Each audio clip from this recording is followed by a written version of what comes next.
Have you ever found yourself navigating life's twists and turns, feeling a bit like you're on some unfamiliar road, maybe without a GPS, just kind of trying to keep the car from veering off course? Oh, absolutely. That feeling is pretty universal, isn't it? That desire for, well, control, I suppose, for progress, for making some sense of the chaos. Exactly. It's something we all wrestle with. But what if there was a way to manage life's complexities, not as this chaotic journey, but like as a well-tuned vehicle, one designed to carry you efficiently, maybe even joyfully, through pretty much any terrain? That's precisely the kind of profound question we're digging into today. We're doing a deep dive into a really remarkable book called Grip Your Life After Rocky Roads and its companion tracker books, which are quite insightful too. Yeah, and this isn't just, a book review. Not at all. It's more of an exploration of a framework for personal transformation. And what makes it so powerful is that it was forged from incredibly personal experience, turning immense challenge into, well, wisdom that applies to all of us. I find that origin story just fascinating. And the book uses this central metaphor, right? Life as a vehicle and managing it through personal logistics. Exactly. So our mission today is really to unpack how understanding and tuning your unique car, its type, your driving style, even the road you're on, how that can transform even the rockiest patches into something more like a joyride. Yeah, or at least a manageable drive. Right. It seems like a unique blend of practical strategies and these really profound insights, hopefully tailored for you, the listener, to get this knowledge quickly, thoroughly, and maybe even find a few surprises along the way. It really does reframe things, I think. Moving you from feeling, broken down on the side of the road to feeling more in control. It's quite a comprehensive system to help you recalibrate, refuel, and actually drive your life toward the future you genuinely want. Okay, so to really get the power of this book, Grip Your Life After Rocky Roads, we probably have to start at its beginning, Okay. which is quite poignant. The story behind it gives so much depth to the core message. It really does. And it began kind of unexpectedly years before the author even faced their biggest challenge. How so? Well, back in 2009, the author created a photo exhibition. It was titled The Grip of Life Truth Behind the Wheel. Okay. And at the time, grip just felt like a strong word, evocative. The exhibition focused on the world of transportation, the sort of silent strength of drivers, the endurance of people who keep everything moving. So just a good title, basically. Yeah, the author thought it was a good phrase, but had absolutely no idea how profoundly that single word, grip, would come to define their own life years later, when their own illusion of safety was just shattered. And this is where the story takes that really deep, personal, and frankly dramatic turn. Years after the exhibition, life dealt an unimaginable blow. The author faced this life-altering event that didn't just shake their world, it fundamentally re-engineered it. It wasn't a small bump. The book calls it a personal earthquake. That's a very apt description. The author's child lost a hand in an accident. Oh. Yeah. And this profound trauma just completely upended their whole understanding of life, their foundation. The book puts it very starkly. Your car, driving style, your load, and the entire crew around you. Everything changed in an instant. I can only imagine. This huge challenge forced the author into this intense, almost desperate search for answers. How do you rebuild? How do you just keep going? Right. So this personal crucible, it wasn't just pain. It was a catalyst for intense self-reflection, a lot of reading, and then the meticulous construction of this structured framework that eventually became the book. And that connection back to the old exhibition title, Yeah, it's almost chilling how prescient it feels. it really is. The author found that old title years later and realized the word grip wasn't just a strong phrase anymore. It felt like a message from their past self, like a whisper across time saying, "You'll need this word. Keep it close." It became more than a word. It became a way of living, a profound answer to those huge questions that only that kind of trauma can really force you to ask. What does it even mean to hold on? How do we hold on when everything changes? Where do you find strength when your grip itself is altered? What keeps us steady when nothing around us feels stable anymore? And this deeply personal struggle, especially, as the book mentions, supporting a child who managed to stay joyful and strong through it all, that struggle led to these universal insights in the book. Absolutely. It underscores a really crucial truth for all of us, I think. When life throws those massive curveballs, those earthquakes, you're not broken, you're recalibrating. That's a powerful reframe. It is. And this dramatic arc, from devastating personal crisis to creating this comprehensive system with universal solutions, that's what gives the book its real emotional weight and its practical power. It's about building a solid framework for life, not just from theory, but from lived, deeply felt, hard-won experience. Okay, so with that powerful and deeply personal foundation laid, the book introduces its main concept, which feels really innovative. Life is logistics. We all kind of know logistics in a business sense, Yeah. right? That complex dance of managing resources, ensuring things flow efficiently.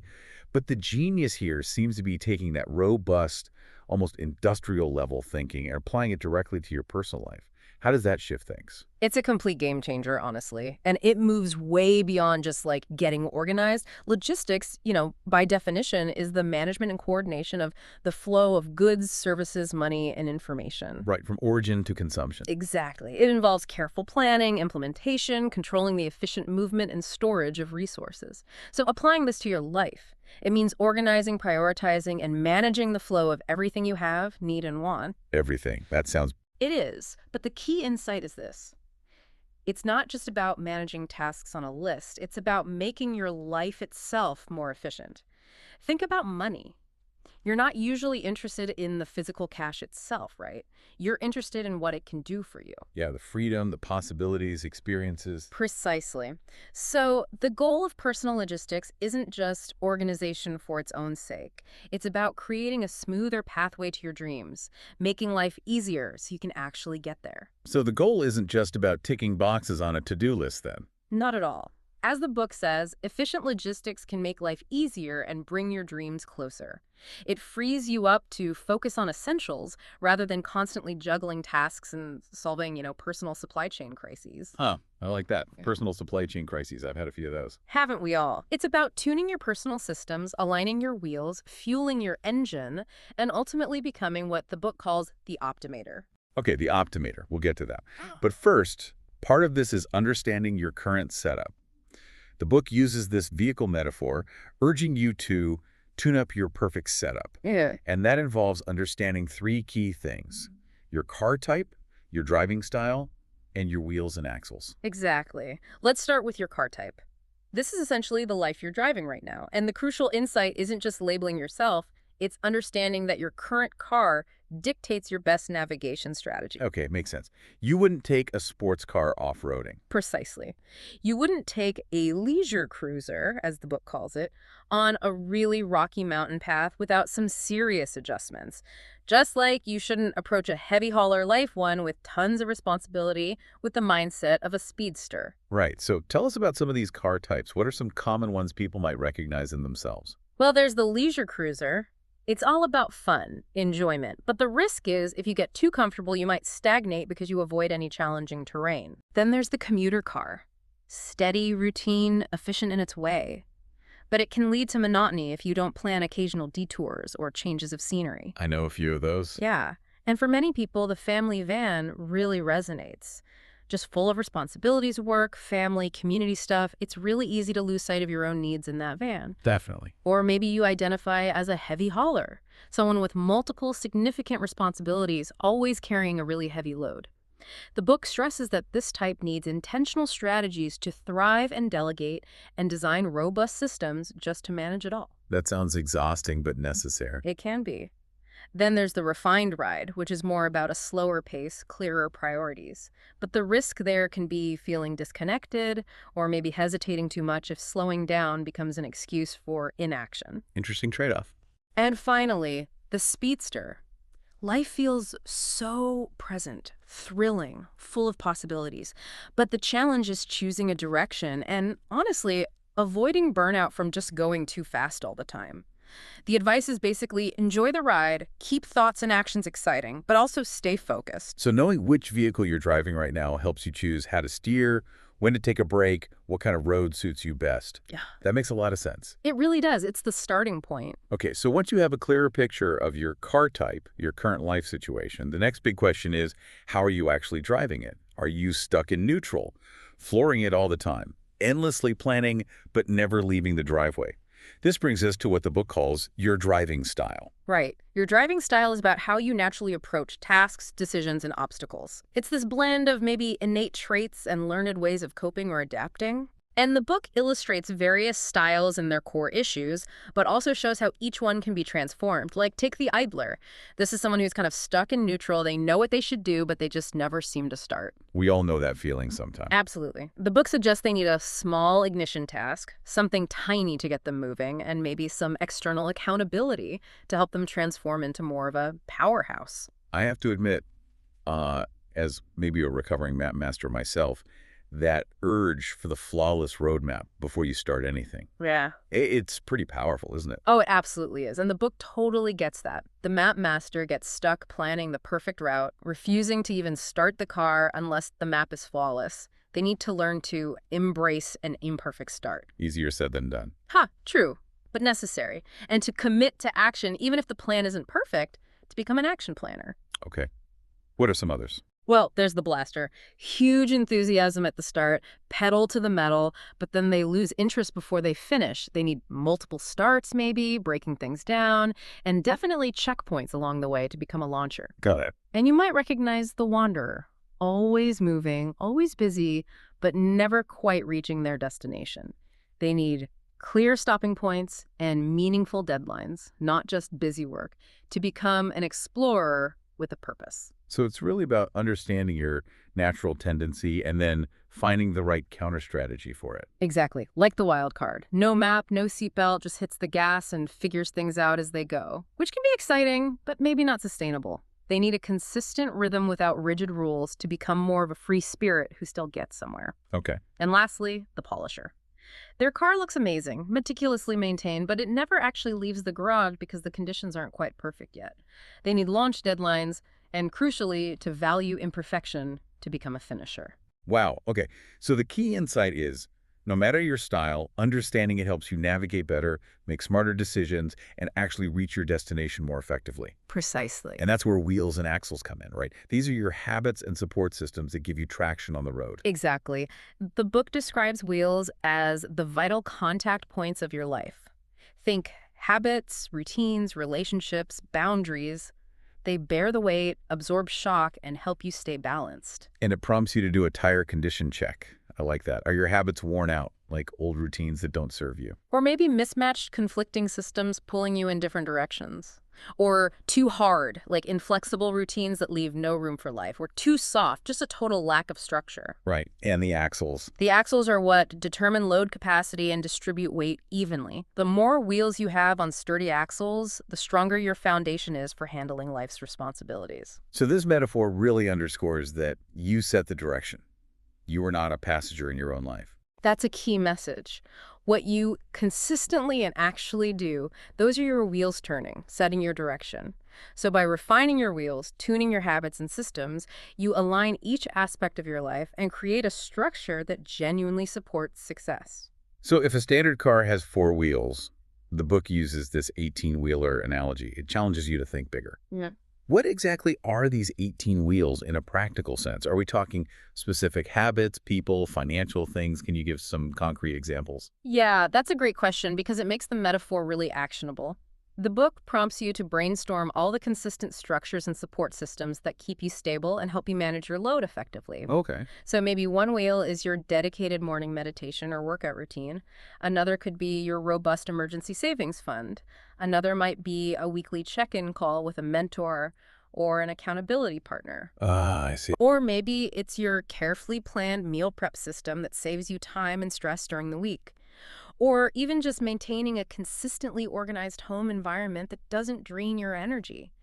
Each one adds stability, helps distribute the load of life more evenly, and increases your overall capacity to handle things. So it's about building a really strong, diversified support system for yourself across different areas of life. Exactly. What are your 18 wheels? That's the question it asks you to consider. Okay, so we've got the vehicle type, the driving style, the wheels and axles.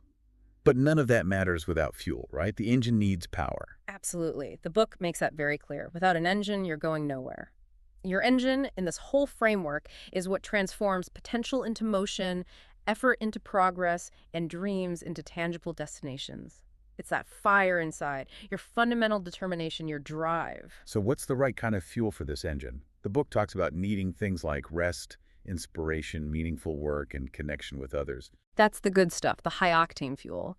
But it also gives a pretty strong warning against using the wrong fuel. Like what? Things like toxic environments, constant negative self-talk, or just a complete lack of direction or purpose. That kind of stuff clogs the system, gums up the works, and inevitably leads to burnout. So it's really about listening to your own signals, your body, your mind, knowing when to push forward and when to pause for maintenance. Exactly. A well-maintained engine running on the right fuel just makes the whole ride smoother. Even the uphill climbs become significantly easier to manage. And speaking of fuel, the book gets into the chemistry of a balanced life, Oh, touching on the role of different hormones.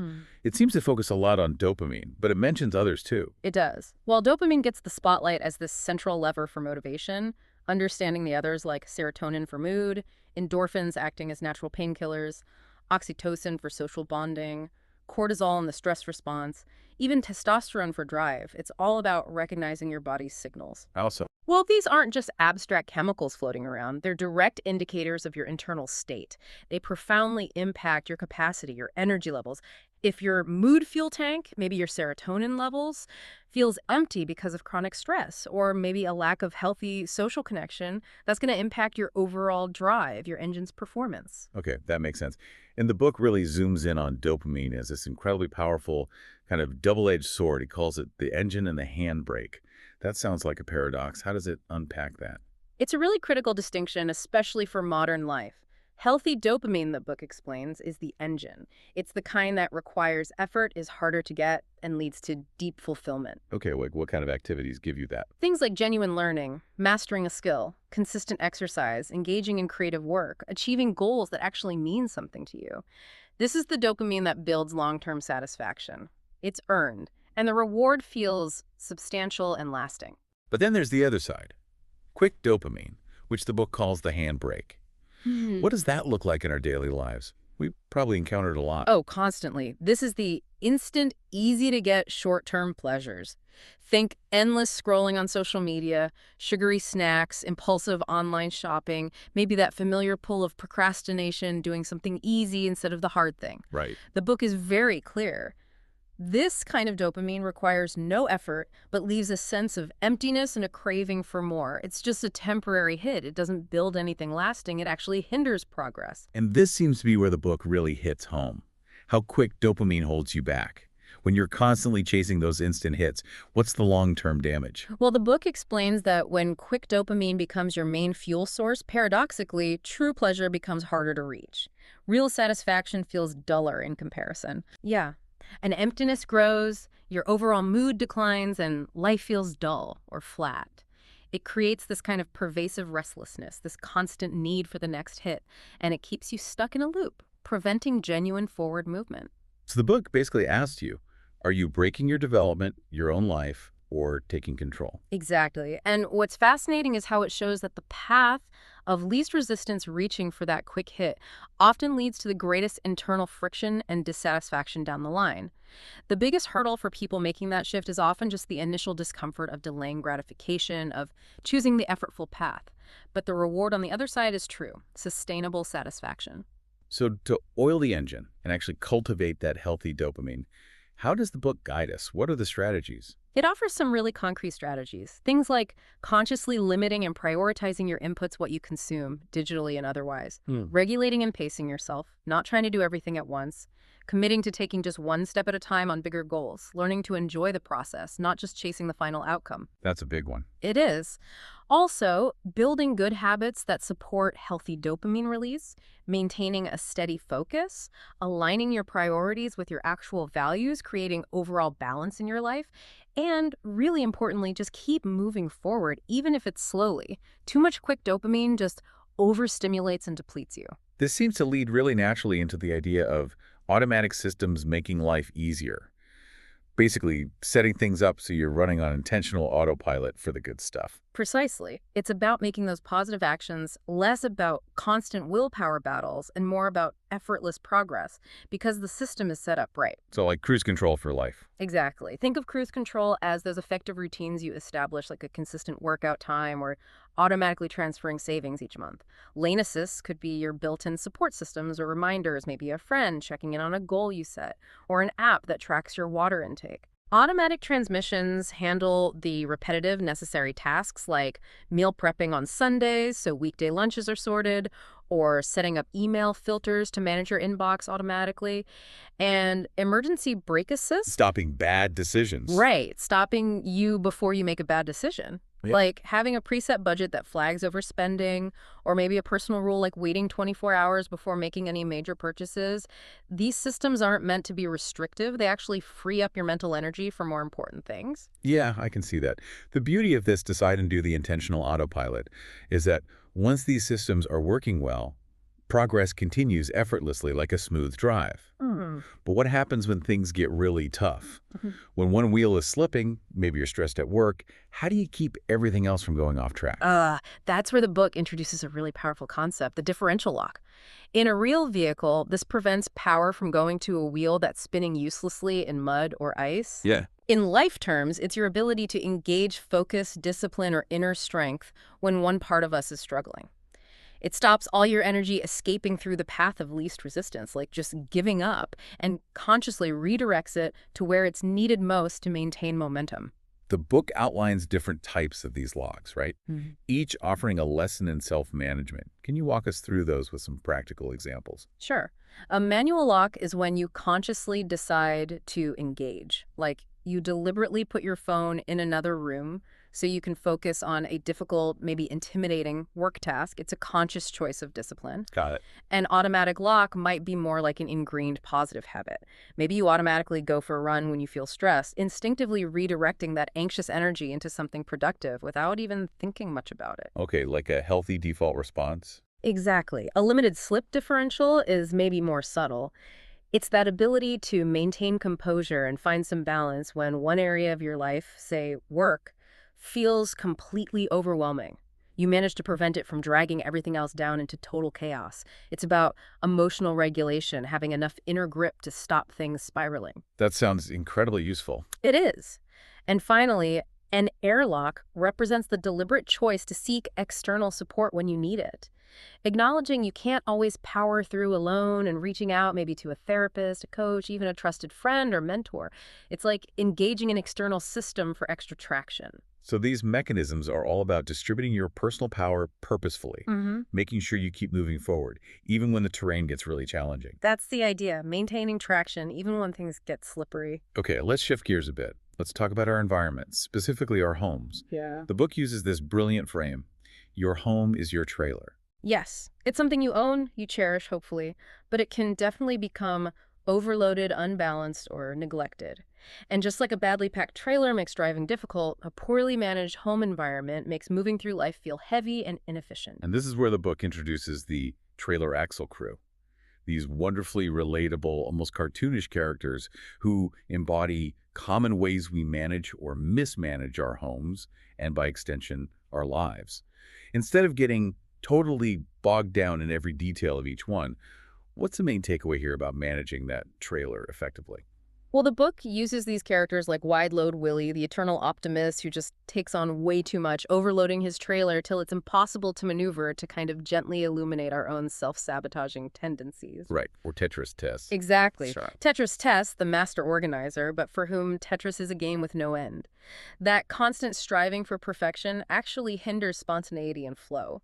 The common thread through all these characters is some kind of imbalance. So it's about recognizing which archetype or maybe blend of archetypes we lean towards, and then understanding the potential pitfalls. Precisely.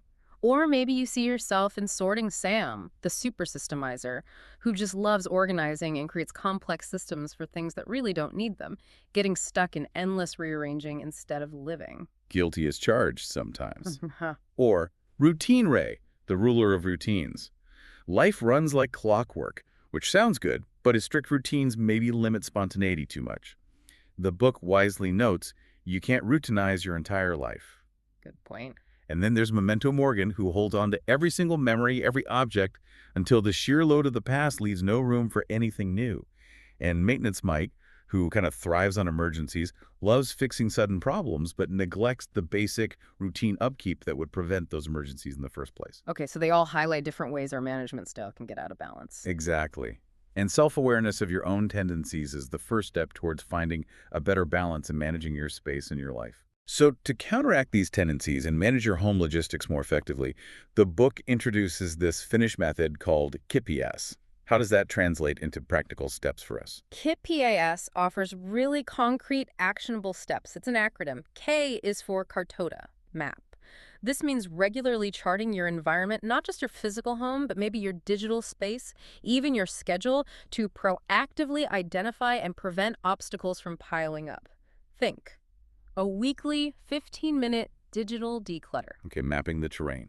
I is for Ilola, gamify. Inject some fun into chores. The book playfully suggests becoming a washer metaclinitic for laundry, turning a mundane task into a playful challenge. This taps into that healthy dopamine we talked about. Making chores less chore-like. I like it. P is for PCVesti, upkeep. Make small decisions now to eliminate future obstacles. Don't put off putting that one thing away. Deal with it immediately. Otherwise, it contributes to those Mount Everests later. The Mount Everest. We'll get back to those. P is for Pudota, unload. Regularly review your load capacity physically, mentally, emotionally. What are you carrying that you don't need to? Let go of what you realistically can't or shouldn't carry anymore. This means decluttering physical stuff, sure, but also maybe commitments or obligations that no longer serve you. Okay, unloading. S is for Sajota, classify. Assign designated places for everything. A home for everything. When something has a clear home, it's easy to put it away, which prevents those random Mount Everests. Like the broken pen, the single sock. Exactly. Those seemingly tiny things that just subtly drain your energy and disrupt your flow because they're always out of place, always needing attention. That concept of random Mount Everests really resonates. Those little obstacles in the laundry room, the living room, the bedroom, they just chip away at your energy without you even noticing sometimes. They absolutely do. And speaking of things accumulating, the book makes this fascinating, often overlooked connection between clutter and finances. It calls it the correlation between money and mountains. How does that work? It's a pretty powerful wake-up call, actually. The book highlights how small, seemingly harmless purchases, say, just buying 2 unnecessary items for your home every week can accumulate into this huge avalanche of unused potential over time. 2 items a week doesn't sound like much. Right. But do the math. In 5 years, that's 520 items. Each one needed to be bought, brought home, given space, probably cleaned, maybe organized. It effectively costs you significant time and money far beyond the initial purchase price. Wow, I never thought of it like that, the ongoing cost. Exactly. It prompts you to consider the true cost of your load in time and money, and to think about where you could invest that time or money more meaningfully if you weren't constantly managing clutter. This mountain of stuff, it's about the hidden logistics costs of just accumulation. Okay, this feels related to another concept the book brings up, something many of us probably do unconsciously. The somebody else's problem field. Or SEP. Ah, yes, the Hef field. From Douglas Adams, The Hitchhiker's Guide to the Galaxy. Right. Adams brilliantly described it as this field that makes things invisible by exploiting human psychology. Basically, if something isn't your direct responsibility, your brain often just stops registering it altogether. Yeah. How does the book apply this to our own lives? Well, the book takes that sci-fi concept and applies it to our internal landscape. It explains how this unconscious blindness can make our own problems disappear too. Wow. We delay action on things that feel overwhelming, things we don't want to deal with. By effectively rendering them invisible to ourselves, we just don't see them. It's a powerful form of self-deception where we convince ourselves something isn't really a problem, or at least not our problem right now. We create our own SEP field around our own issues. And what's maybe even more dangerous, as the book points out, is the inverted SEP field. What does that look like? This is when a person seems to see only other people's problems. They spend all their energy analyzing, reporting on, worrying about what others are doing wrong, how they're failing, what they should change. Okay, I think I know people like that. We probably all do. And in the process of focusing so intensely on everyone else's shortcomings, their own unfinished work, their own problems, their own areas for growth completely slip out of view. They become invisible under the glare directed outwards. So the core message here is pretty challenging. It's profound. Grip doesn't come from seeing everything that's wrong with the world. Grip begins when you see what you haven't been willing to look at in yourself. It's a really powerful call for self-awareness and taking accountability, moving beyond blaming the world or others and focusing on your own stuff, taking self-possession. Okay, moving on from those daily logistics and mental fields. Yeah. The book also tackles the deeper, often more painful, rocky roads of life head-on. It starts with rear-view reflections. Reminding us that the rear-view mirror is small for a reason. You glance back, sure, but the real journey, the progress, it all happens looking forward. It's a great metaphor for how we should relate to our past. The book describes the past like stones, solid, tangible, unchangeable. So how should we deal with these stones instead of just carrying them around like a heavy burden? The book suggests using them as a solid foundation for creating something meaningful in the present, for the future.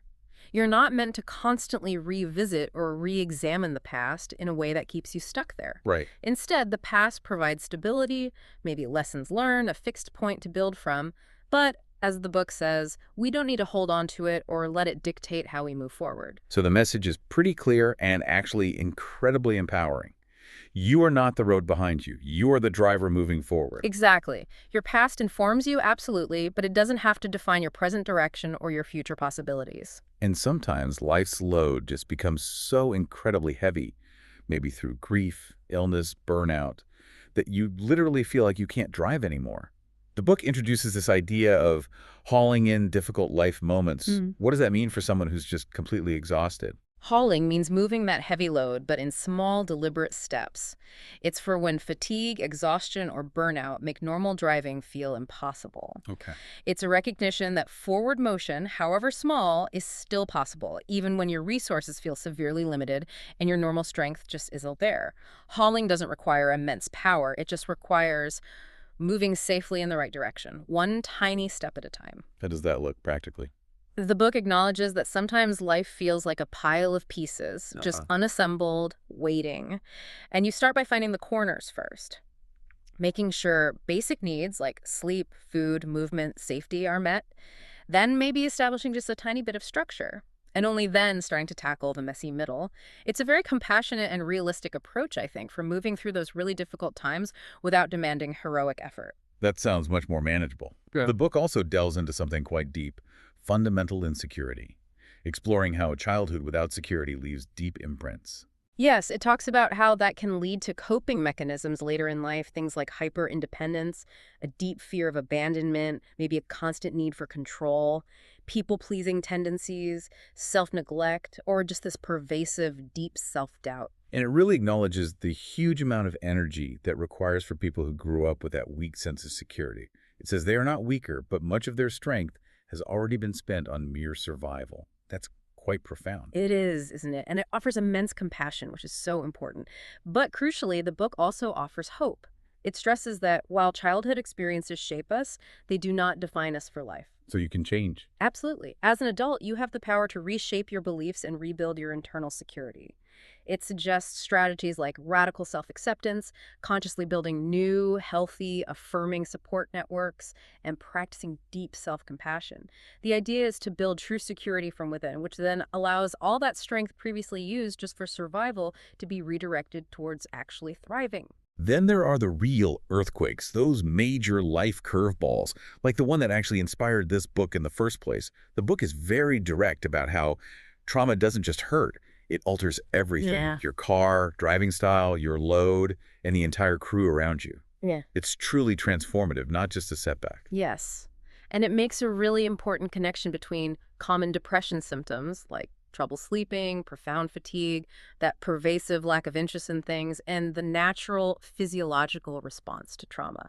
The book basically says, you're supposed to feel it. That's critical. It normalizes the struggle. Exactly. It removes that extra burden of feeling like you're somehow broken or failing for having these reactions. It's not about just pushing through, it's about acknowledging the deep impact the earthquake had. So it's definitely not about just powering through with positive thinking alone then. What does the book recommend when you're dealing with these profound shifts? It emphasizes repair, repair.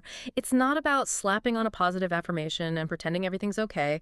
It's about recognizing the deep need for fundamental change and doing the actual repairs. Which might include. Well, it definitely includes seeking professional help when needed, what the book bluntly calls the therapy couch. And it presents a challenging truth. There's no returning to the old route. The trauma changes you, the landscape is different, and that old path simply doesn't exist anymore. That sounds hard, but maybe also freeing. Both, I think. Because the empowering flip side is you get to map a new one based on where you are now, based on who you've now become. And yes, you get to find new dreams. This isn't just about fixing a flat tire. It's about recalibrating your entire navigation system after the earthquake. Okay. This leads us nicely to another interesting section, the unbearable stillness. Pascal famously said something like, all of humanity's problems stem from man's inability to sit quietly in a room alone. Right. The book acknowledges that idea, but reframes stillness. It's not necessarily the problem. It can be a powerful tool for clarity, provided you use it to observe and reflect, not to just spin your wheels in overthinking or become paralyzed by inaction. And to illustrate the danger of inaction, the book introduces this amazing creature, the kakapo, the accidental master of stagnation. Yes. The world's heaviest flightless parrot. It booms really loudly from one spot to attract a mate, but often no one finds it. Huh.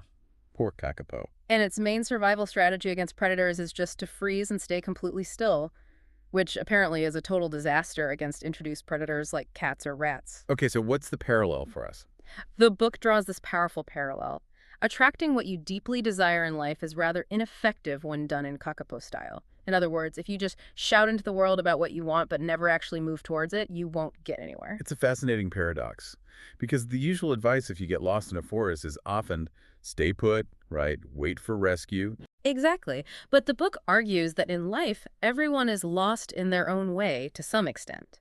If you just stay still, assuming someone else will come and rescue you or give you directions, you might wait forever. So instead of staying still, it introduces wander wonder. What's that? It's this idea of combining curious movement, purposeful exploration, and intentional wandering.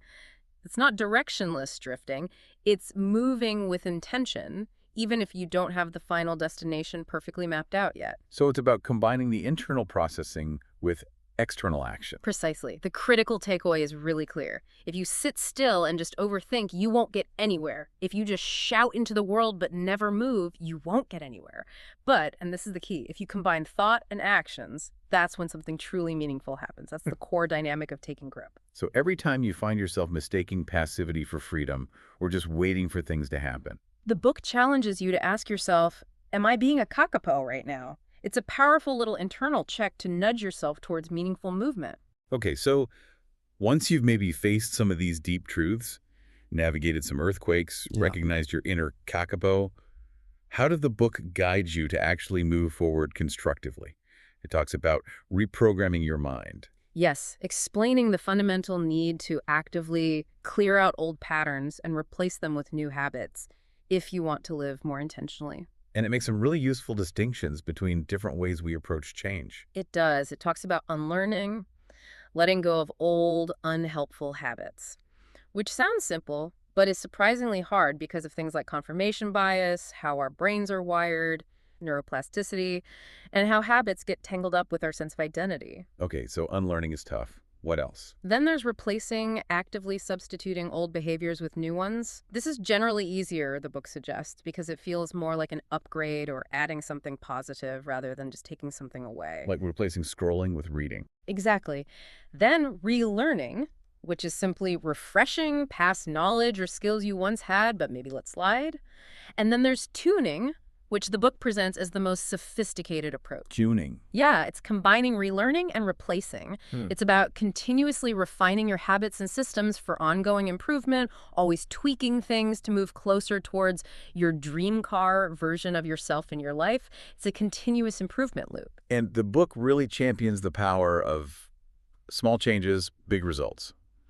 Why is that approach so effective, according to the author? Well, small changes just feel natural, right? They're often more fun, and crucially, they are manageable. They don't require this massive, heroic burst of willpower that's really hard to sustain. So they're more sustainable. Exactly. And they're inherently rewarding because you see progress relatively quickly, even small progress, which fuels further action. This whole approach doesn't rely solely on willpower, which we know is finite. Instead, it builds momentum through consistency and leads to genuine daily improvement. Does the author give examples? Yes, some wonderful, really relatable anecdotes, like learning to drink water instead of wanting candy as a child by making it a game, or relearning how to knit with a peculiar grip that worked for them, mastering 10-finger typing later in life, implementing a counter-strike strategy for keeping the kitchen organized by immediately emptying the dishwasher the moment it's done. Small things that add up. I love the counter-strike dishwasher strategy. And there's also the power of the towel. Ah, yes, another Hitchhiker's Guide reference. The idea there is that knowing where your towel is, taking care of that one essential item, symbolizes preparedness and a basic mastery of the art of survival, or at least the art of managing your life. It represents a small, manageable start that signifies taking control.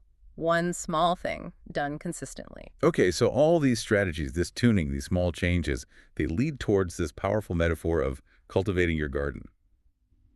Which draws from Voltaire's Candide, right? Yeah. Exactly. After Candide witnesses all this absurdity and chaos in the world, the conclusion is basically to shift focus to what you can touch, watering what still grows, feeding what feeds you back. It's about redirecting your energy to your immediate sphere of influence. So it's a call to practical, grounded action. The book says, not tulips, but trackers. Not perfection, but traction. That phrase brilliantly distills the whole philosophy, I think. Focus on the tangible things that create forward momentum, like using the tracker books rather than chasing some idealized, unattainable perfection.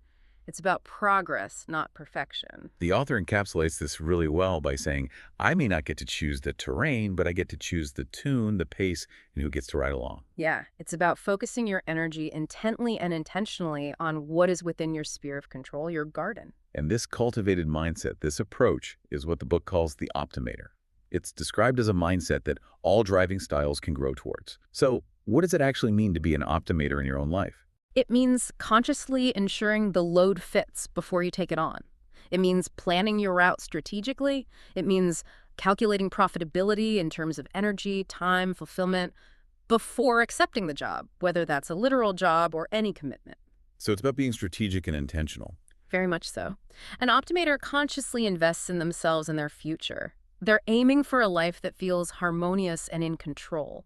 It's a mindset that blends all the book's principles together to build what the author ultimately calls a flow ride life. But it's not a destination you just arrive at, right? Definitely not. The book stresses it's an ongoing process. It runs through reality with all its bumps and detours, not in some perfect vacuum. You're always tuning, always adjusting. And this brings us to the ultimate goal, perhaps.